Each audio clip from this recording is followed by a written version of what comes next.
कौन है पप्पू यादव? वही पप्पू यादव की जो अपने कार्यकर्ता से धमकी दिलवा के अपने आप को बोल रहे थे कि लॉरेंस बिश्नोई हमारा धमकी दे रहा है। क्या बोल रहा था कि जिस दिन पूरा दुनिया इस्लाम कबूल कर लेगी उस दिन समझिए कि दुनिया स्वर्ग बन जाएगा।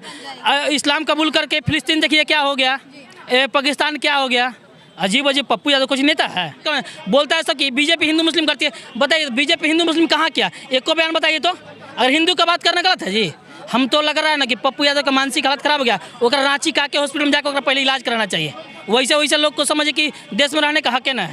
एक बयान का कोई वैल्यू न रहता, न एक बात के वैल्यू है, कुछ के वैल्यू नहीं कर। कैसे दुनिया की जनता कर दिया डर मारपीट करके वो वोट लेना काम करता है खाली। गजबा हिंद तो दूर की बात है, देश अभी भगवा हिंद की ओर चल दिया है, समझ गया ना। बस खाली इंतजार कीजिए, योगी जी जिस दिन प्रधानमंत्री बन गया ना, दुनिया जो है ना भगवामय होने वाली है। पप्पू यादव कुछ नहीं कर पाएंगे। पप्पू यादव ने जो बयान दिया है कि बाबा उबा कुछ नहीं होते हैं, मोहम्मद और पैगंबर ही केवल संत हैं, तो हम आपको एक गाना बता देना चाहते हैं। बागेश्वर बाबा जो है बजरंग बली के अवतार है, एक तरफ समझिए। तो अगर वो देखते हैं कोई भी हल करते हैं तो बजरंग बली का नाम जरूर लेते हैं। तो वो गाना शायद निकला होगा, पप्पू यादव भूल गए होंगे कि दुनिया चले ना श्री राम के बिना और राम जी चले ना हनुमान के बिना। तो जब तक की दुनिया में अगर हनुमान नहीं रहेंगे, जब तक की दुनिया में अगर बाबा नहीं रहेगा ना, तो ये भारत देश चलने वाला नहीं है। क्योंकि भारत की भूमि जो है ना संतों के नाम से जानी जाती है, सेंता के नाम से नहीं जानी जाती है। भगवान श्री राम की जो मंदिर बनी किसके सरकार में बनी? बीजेपी के सरकार में बनी। तो राम राज अब नहीं चलेगा तो क्या रावण राज चलेगा? तो रावण राज आप लोग का गया। जो आप 14 से पहले रावण राज चलाते थे वो गया समय। अब यहाँ राम राज चलेगा और राम के अनुसार से ही चलेगा। कुछ नेता हैं जो हम लोग को जातियों में बांटने का काम करते हैं। तो जो जाति में लोग बांट रहे हैं ना, उसको 4 लाइन में बोलना चाहेंगे कि प्यार मोहब्बत की कोई सौगात नहीं पूछी, प्यार मोहब्बत की कोई सौगात नहीं पूछी, केवल धर्म पूछा और कोई बात नहीं पूछी। और जात पात के नाम पे लड़ने वाले लोग कान खोल कर सुन लो, पहलगाम में गोली मारते समय तुम्हारी जात नहीं पूछी। जात जब नहीं पूछा जा रहा, केवल हमको धर्म देख के मारा जा रहा है, तो याद रखिए कि हम लोग भी धर्म बता के मारने वाले इंसान हैं। ये बताइए, पप्पू यादव का बयान आता है कि किसी भी बाबा को नहीं जानते। बागेश्वर बाबा भी बिहार आए, कहते हैं बाबा को नहीं जानते, वो सिर्फ हजरत मोहम्मद साहब को जानते हैं। क्या कहिएगा इस पर? देखिए पप्पू यादव जी जो हैं, उनका जो लोकसभा का जो क्षेत्र है वह 40% करीब मुस्लिम है। तो मुस्लिम समाज को खुश करने के लिए और जो हिंदू विरोधी कोई वर्ग है, जो वामपंथी गिरोह को खुश करने के लिए पप्पू यादव ऐसे बयान देते हैं। जहाँ तक यदुवंश की बात है तो यदुवंश जो है शुद्ध सनातन है और शुद्ध सनातनी हिंदू है। जो यदुवंश का जो समाज है वो अपने राष्ट्र के साथ पूरी ताकत से खड़ा है। जब जब धर्म पे घात होगा हम प्रतिघात करेंगे। और पप्पू यादव को जो है इस बयान पर समाज के तरफ से कोई भी सहयोग नहीं है, सहमत कोई नहीं है। वो अपना निजी स्वार्थ के लिए सब बयान देते हैं वो। और वो कभी कभी जो है मौलाना को तारीफ कर देते हैं और हमारे साधु संत का अपमान करते हैं। ऐसे नेताओं को हिंदू समाज वोट ना करे। हम हिंदू कार्यकर्ता होने के नाते हिंदू समाज से अपील करते हैं कि जो हिंदू धर्म को, हिंदू संस्कृति को, भारतीय संस्कृति को जो नीचा दिखाने का काम करता है, ऐसे नेता को आप बाइकआउट करो और ऐसे नेता को वोट ना करो। ये वोट बैंक की राजनीति करते हैं ये लोग और इसके चक्कर में आम जनता हमेशा पिस जाती है। देखिए इसमें जो है, मैं पहले ही बोला कि पप्पू यादव का जो लोकसभा का जो क्षेत्र है ना, वहाँ 40% करीब मुस्लिम समाज के लोग हैं और 60% जो हिंदू हैं, उसमें भी एक गिरोह वामपंथी होता है। और वामपंथी जो है वो हमेशा संस्कृति धर्म के विरोध में रहता है। लेकिन भारत के समाज जो है कभी वामपंथ को स्वीकार नहीं करेगा। वामपंथ को हमेशा रिजेक्ट किया है भारत का समाज और हमेशा करेगा। और पप्पू यादव जो है इस बार अगला बार इतने नेतागण उनके पक्ष में बोलते हैं, मुसलमानों के पक्ष में, लेकिन फिर भी भारत का मुसलमान, बिहार का मुसलमान ये कहता है कि हम अल्पसंख्यकों पे दबाव है। देखिए ये जो 17-18% वोट के लिए सारे लीडर जो है वहाँ जो मजार पे और जो मत्था टेकने जा रहे हैं, अगर इसका कारण, इसका जिम्मेदार हम लोग हैं। ये कमजोरी हम लोग के अंदर है। अगर 82% हिंदू जिस दिन एक हो गया और एक छत के नीचे अगर खड़ा हो गया तो हर नेता जो है हिंदू समाज के चौखट पे आकर सर झुकाकर पूछेगी कि आपकी मांग क्या है। और हिंदू समाज का हर डिमांड पूरा करेगी हर पार्टी। लेकिन यहाँ कमी क्या है कि हमारे समाज को जाति के नाम पे तोड़ने का प्रयास चल रहा है। फॉरेन कंट्री से फंडिंग हो रहा है और जातिवादी संगठन बन रहे हैं। उनका काम है कि हिंदू समाज को जाति के नाम पे तोड़ो। और लेकिन तुम अगर जाति के नाम पे तोड़ोगे तो हम धर्म के नाम पर जोड़ेंगे, तुम जाति के नाम पे तोड़ोगे तो हम राष्ट्रवाद के नाम पर जोड़ेंगे। और हिंदू समाज हमेशा केंद्र में रहा है और हमेशा केंद्र में रहेगा। 17% और 16% वोट से एक वार्ड सदस्य को नहीं बन सकता है जब तक हिंदू समाज का वोट नहीं मिलेगा। जब भी बागेश्वर बाबा बिहार आते हैं तो इस तरह की टिप्पणी कोई ना कोई नेता जरूर करता है। बागेश्वर बाबा तो राष्ट्रवादी, बागेश्वर बाबा का राजनीतिक दल से क्या लेना देना? देखिए बागेश्वर बाबा किसी पार्टी से नहीं है, वो राष्ट्रवादी संत हैं और वो राष्ट्रवाद के प्रखर आवाज हैं। और राष्ट्रवादी जो कौम है, जो राष्ट्रवादी युवा है, बुजुर्ग है, वो बाबा बागेश्वर के साथ पूरी ताकत से खड़ा है। और यही कारण है कि राष्ट्रवादी संगठन का, राजनीतिक दल का तीसरी बार सरकार बनी है। और जब जब जो है ये राष्ट्र पे जब जब देशद्रोही ताकत जब हावी होगा तो हमारे ऐसे युवा जो राष्ट्रवादी है वो अपने राष्ट्र के पक्ष में पूरी ताकत से खड़ा होगा। पप्पू यादव इस तरह का बयान हमेशा देते हैं और इस बार तो बागेश्वर बाबा पे कर दिए बयान। कौन है पप्पू यादव? वही पप्पू यादव की जो अपने कार्यकर्ता से धमकी दिलवा के अपने आप को बोल रहे थे कि लॉरेंस बिश्नोई हमारा धमकी दे रहा है। और खुद हमारे जिला का शाहपुर का समझिए कि वो लड़का धमकी दे रहा था उसको, और उसका कार्यकर्ता था जो जाप उसका पहले पार्टी था, उसका कार्यकर्ता था, उसको धमकी खुद दिलवा, अपने से आप दिलवाता है सुरक्षा के लिए। उसका टोपी बाज आदमी है। क्या बोल रहा था कि जिस दिन पूरा दुनिया इस्लाम कबूल कर लेगी उस दिन समझिए कि दुनिया स्वर्ग बन जाएगा। इस्लाम कबूल करके फिलिस्तीन देखिए क्या हो गया, पाकिस्तान क्या हो गया।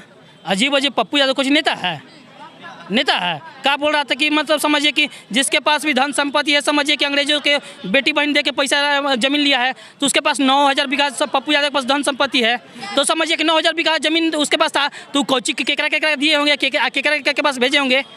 इससे बात होता है ना। 20% वोट बैंक के लिए इस्लाम कबूल कर लेंगे पप्पू यादव? अरे ओकर नेता मन में ना करते जी, वो चोर चुका था। आनंद मोहन जो सिंह थे ना, ओकरा बढ़िया सिखौल थे।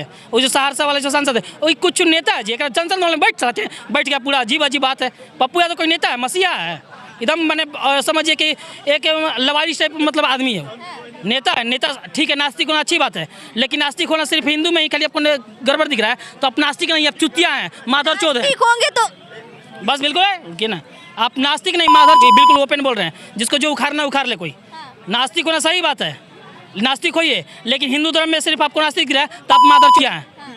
नास्तिक होते तो मुसलमान इस्लाम धर्म को कबूल कर लेने से स्वर्ग बन जाएगा, इस तरह की बातें नहीं करते। नास्तिक का मतलब होता है जो किसी धर्म को नहीं मानता। अरे तो नहीं ना, देखिए कोई श्रेणी में आता है ना। इस्लाम इतना खराब नहीं, कोई श्रेणी में आता है। वो पप्पू यादव ऐसा आदमी कोई श्रेणी में आता है। इस समय जी बीच बिचवा है। बीच बिचवा काम है कि ट्रेन में पैसा मांगो और उसी से जीवन यापन करो। ये सब इधर चंदा, उधर जाके झगड़ा लगाओ, उधर लगाओ। कोई कहाँ मसीहा है? केकरा हम तो जेकरा केस में गए तो कोई केस में बताइए तो जाके जहाँ हल करवाए हैं। कटिहार केस में गए थे यादव वर्ष से बुनियाद करवा दिए। छपरा में गए तो यादव वर्ष से राजपूत करा दिए। एक तो जहाँ गए वही पर आग लगा के घर उतरवा के आए हैं। अरे पप्पू यादव कोई नेता है जी? पार्टी साला जाके विलय कर दिया कांग्रेस में, क्या हमारे कांग्रेस टिकट दिया, एक लात मार के कांग्रेस भगा दिया। कोई एक वैल्यू है जी कहीं पे? कहीं वैल्यू नहीं इसे नेता का। ये नेतागण है, जाति में लड़वाते हैं जनता को, जनता इसमें पिस जाती है। अभी तो धार्मिक मतभेद भी करवा रहे हैं। अरे वही वैसे तो लोग बोल के इस पे कोई जनता कुछ अफसर बोल देना तो फिर क्या बोलता है कि देखिए जनता मन भरू हो गया। अरे वही पप्पू यादव कोई संत है जी? ये लोग मिलके पप्पू यादव ये लोग मिलके गजवा हिंद बना देंगे। अरे ये सब कोची भालू बढ़िया आके जो मुगला के भारत में खत्म हुआ, जो समझिए कि बराबर आक्रमणकारी था वो सब आके भारत में खत्म हुआ। ये पप्पू यादव कौन खेत के मूल्य है जी? एक समझिए कि आनंद मोहन के आगे बोलने का औकात नहीं था। एक सहरसा में कौन बोलने वाले नेता है जी? सब ये सब खाली धार्मिक भावनाओं पर टिप्पणी करवा के हिंदू मुस्लिम के राइट बोलता है सब कि बीजेपी हिंदू मुस्लिम करती है। बताइए बीजेपी हिंदू मुस्लिम कहाँ किया? एक को बयान बताइए तो। अगर हिंदू का बात करना गलत है जी? हम तो लग रहा है ना कि पप्पू यादव का मानसिक हालत खराब हो गया। ओकरा रांची का के हॉस्पिटल में जाकर पहले इलाज कराना चाहिए। वैसे लोग को समझे कि देश में रहने का हक ना है।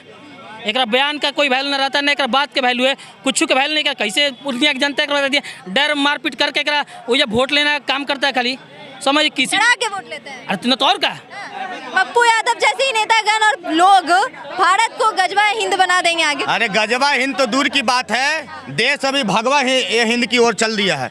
समझ गया ना? बस खाली इंतजार कीजिए, योगी जी जिस दिन प्रधानमंत्री बन गया ना, दुनिया जो है ना भगवामय होने वाली है। ये पप्पू यादव कुछ नहीं कर पाएंगे। पप्पू यादव ने जो बयान दिया है कि बाबा उबा कुछ नहीं होते हैं और मोहम्मद और पैगंबर ही केवल संत हैं, तो हम आपको एक गाना बता देना चाहते हैं। बागेश्वर बाबा जो है बजरंग बली के अवतार है एक तरफ समझिए तो।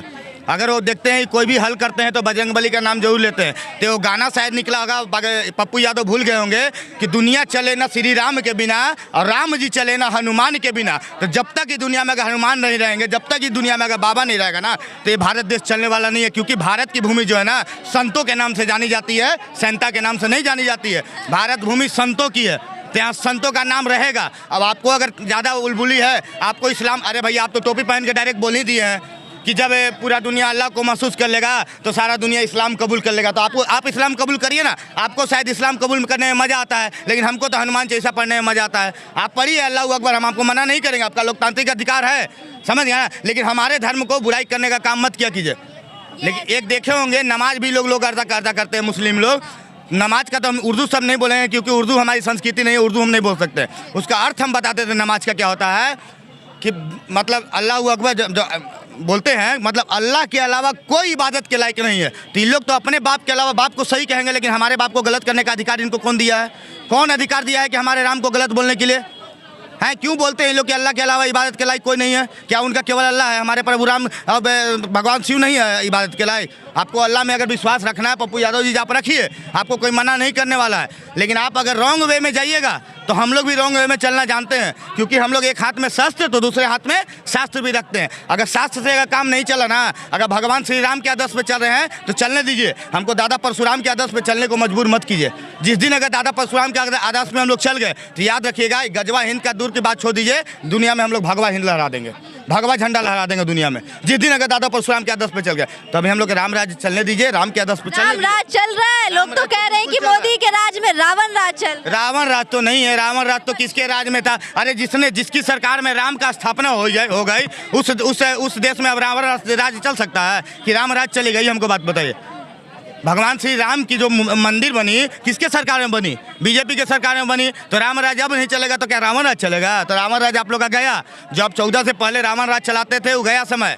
अब यहाँ राम राज चलेगा और राम के अनुसार से ही चलेगा। राम के आदर्श पे चलने दीजिए। हम अभी बता दे रहे किसी को भी कोई भी हमारे धर्म पे टिप्पणी करेगा तो उसको हम संकेत दे देना चाहते हैं कि भगवान श्री राम के आदर्श पे चल रहे हैं, मर्यादा में चलने दो, और नहीं तो जिस दिन दादा परशुराम के आदर्श में चल गया तो हम लोग का फरसा भी तैयार है। हमारे देश में ऐसे नेतागण अभी भी हैं जो हिंदू होकर हिंदू की बात नहीं करते, बल्कि 20% वोट बैंक की राजनीति के लिए कहते हैं कि इस्लाम कबूल कर ले दुनिया तो स्वर्ग बन जाए। कुछ नेता हैं जो हम लोग को जातियों में बांटने का काम करते हैं। तो जो जाति में लोग बट रहे हैं ना, उसको 4 लाइन हम बोलना चाहेंगे कि प्यार मोहब्बत की कोई सौगात नहीं पूछी, प्यार मोहब्बत की कोई सौगात नहीं पूछी, केवल धर्म पूछा और कोई बात नहीं पूछी। और जात पात के नाम पे लड़ने वाले लोग कान खोल कर सुन लो, पहलगाम में गोली मारते समय तुम्हारी जात नहीं पूछी। समझ गए ना? जब हमारा जात जब नहीं पूछा जा रहा है, केवल हमको धर्म देख के मारा जा रहा है, तो याद रखिए कि हम लोग भी धर्म बता के मारने वाले इंसान हैं। समझ गए ना? हम लोग भी धर्म बता के मारने वाले हैं। इस चलते हम कहते हैं कि हम लोग को बस रहने दीजिए। ज़्यादा उत्पटांग कीजिएगा तो हम लोग तैयार हैं। जैसे आना होगा, जिस तरीके से आना होगा, जिस हिसाब से आना होगा, जिस समय में आना होगा, हम लोग ओपनली चैलेंज देते हैं कि हम लोग तैयार हैं।